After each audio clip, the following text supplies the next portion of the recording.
Super బజారు దాని మీద గతంలో మాకు కొన్ని కంప్లైంట్లు రావడం జరిగింది. దాంట్లో భాగంగానే ఇలా విజిట్ చేయడానికి వస్తే రిజిస్టర్ వస్తుంది అన్నీ కూడా చూస్తే అతి భయంకరమైనటువంటి నిజాలు బయటకు వస్తాయి. అందులో సుమారు ఒక 10-12 మందిని అయితే ఏకంగా బినామీల పేర్లు పెట్టి 4-5 ఏళ్ళు వాళ్ళు మనుషులు ఉండరు, అటెండెన్స్ ఉండదు, ఏది ఉండదు. పోయిన ఏప్రిల్ వరకు కూడా 10 నుంచి 15,000 రూపాయలు శాలరీ తెచ్చుకోవడం. 2001లో మెంబర్షిప్ చేస్తున్నామని చెప్పి 200 పైచీలిక మంది అడ్మిట్ చేయటం.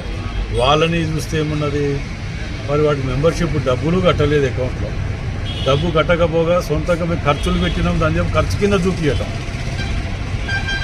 ఇది అకౌంట్ వేసిన తర్వాత ఖర్చు చూపించాలి, కానీ అకౌంట్ వేయకముందుకే ఖర్చు చూపించే విధంగా ఇట్లాంటి ఎన్నో కూడా పెట్రోల్ బంక్ ఎదురుగా దీనికి సంబంధించినటువంటి దాంట్లో డీజిల్ పోసుకోవటం, పెట్రోల్ పోసుకోవటం, అలా ఫ్యూల్ పోసుకున్న తర్వాత డబ్బులు కట్టకపోవటం. అంటే ఎంత దుర్మార్గమైన దాన్ని వాడుకున్నారంటే బస్సులలో 15 లీటర్లు సంతకాలు ఉంటాయి, అన్నీ ఉంటాయి. అందులో ఉన్నటువంటి స్టాఫ్ను కూడా వేధిస్తున్నారంట. వాళ్ళు కూడా పాపం ఇవాళ మాకు ప్రాణభయం ఉన్నదని చెప్పి భయపడుతున్నారు. ఇవాళ వచ్చిన తర్వాత ఆ లెక్కలు ఏంటిదని అడిగితే వాళ్ళు భయపడుతున్నారు. మేము ఏం చేయాలి సార్, వాళ్ళు వచ్చి కూర్చొని బెదిరించి మమ్మల్ని జబర్దస్తిగా చేస్తుంటే మేము ఏం చేయాలి సార్?